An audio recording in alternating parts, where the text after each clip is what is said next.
Well, Skip and I have had this conversation. His great family growing up, but there was no communication. It was everything's fine. Everything's fine. Me growing up, like, oh no, we're going to talk about this because this can't go, it has to be finished. So bringing both of those into our marriage, at first, everything's la-di-da and everything's, butterflies and, but as you're together on a daily basis and you start seeing personalities, you see a lot more personality when you're married. Those are okay, you have to figure out what's important to you, and you have to be able to literally say that to your wife or your husband and say, okay, look, I don't know exactly how to say this, and I don't want you to take it the wrong way, or whatever it may be. But it is be intentional. I should have led that off as a quality, because that is something Skip and I have seen with the marriage groups that we've been doing over the years. Oh my gosh, if you can be intentional. So that would be intentional, like, okay, Kendra, I really need to sit down and talk to you about this. And it's just a flat out conversation. Be gentle, and especially when you start knowing your spouse's personality. If you know that you can't just come out and say, look, this really bothers me about you. And maybe not say it that way, just that's a thing too, tone. Hey, I really think we just need to sit down for a second, because there's some things that have been going through my mind or that I've been feeling, and I need to let you know. And if you can start there, once you get past all those little weird feelings, like, oh, you hurt my feelings or something like that, then you realize I'm not out to get you. Exactly. I'm in it with you.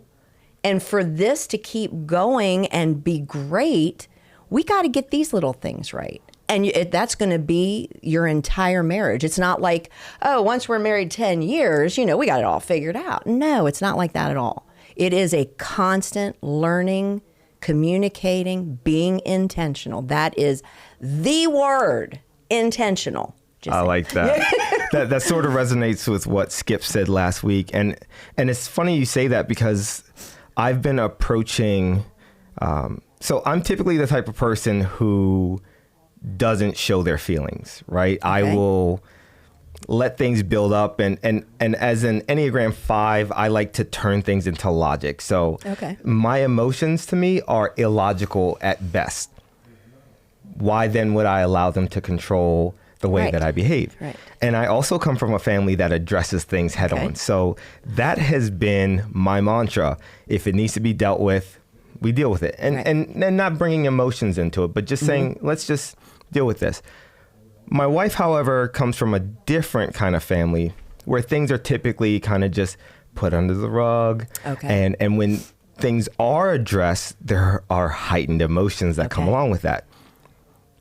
So communicating to her for me early on was really difficult, because I would always wonder, why is she upset? Why is she mad? We're just talking this out.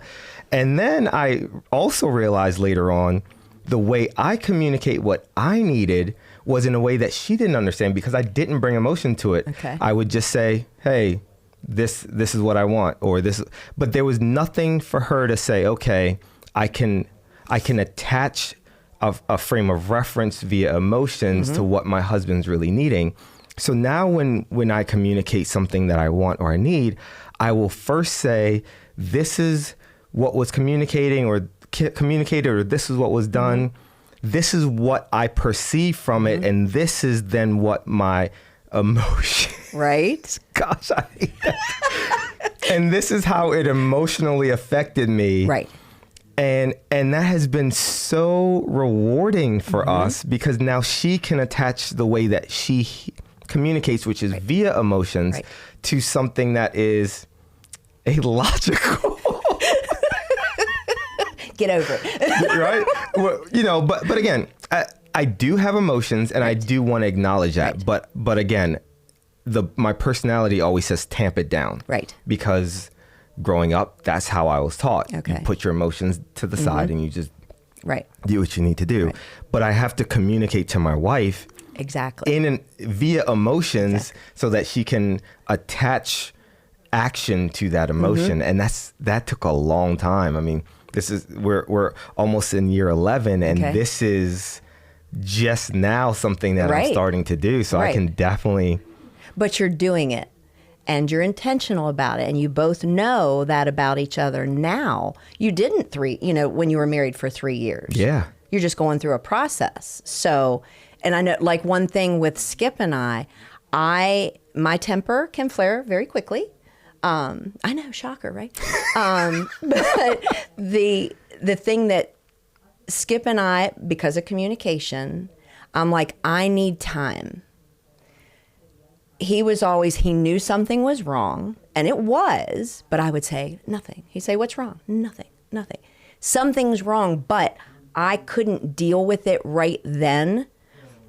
I'm a processor, and I also know enough about myself that I don't want this to open before I have a chance to do this, because some not so nice things can come out, and that's taken some time to learn, but he also knows that. So now if I just say nothing, he'll be like, okay, walk away. But he knows that that's kind of like a cue for him. Okay, leave her alone for a while. She'll let me know when she's ready. Or if it's been a few hours, he'll come back to me and say, are you ready to talk now? And usually I am. So that's something, because of communication and back to intentional, that we have learned and processed through the years. I need to get better at that because I don't let that go. I'll be honest about that. When Kendra is showing signs of stress, my knee jerk is to fix it, to go to dive into it, because I'm not afraid of it, right? I'm not afraid of what, her emotional. But she is. I know she is. So.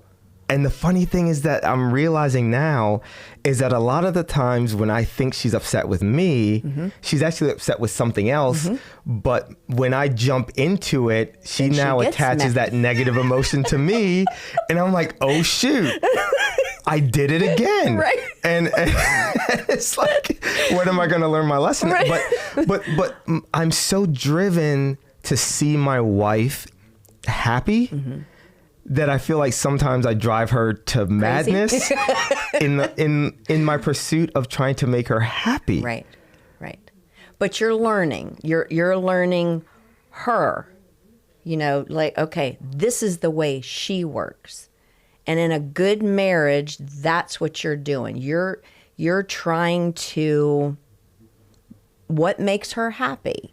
What are her, I don't want to say emotional needs, but what keeps her at that level where life is good, like she's in good mood, and the kids are doing great, and just, okay. And when you find those things, then you tend to want to do more, because actually it starts keeping peace in the family, because when mama ain't happy, nobody's happy, right?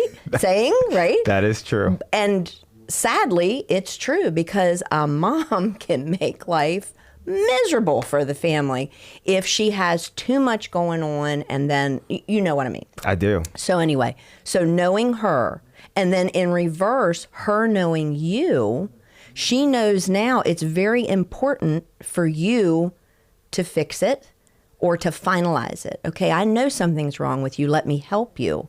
So then she is learning that about you, and hopefully that will start, oh, okay, this is how he works. This is how he operates. So I need to be okay with that. Because if you start doing serving, we were having a little discussion earlier, if you start putting the other person first, your spouse, it's going to, it makes life great, because then okay, it might be a little weird at first, like, oh, okay, she wants to go take a walk, really? But you do, and then you start realizing, you know what? She's happy, and now I'm happy. Yeah. And then it's like, this is great, because now we're both enjoying the same thing. Dual fulfillment.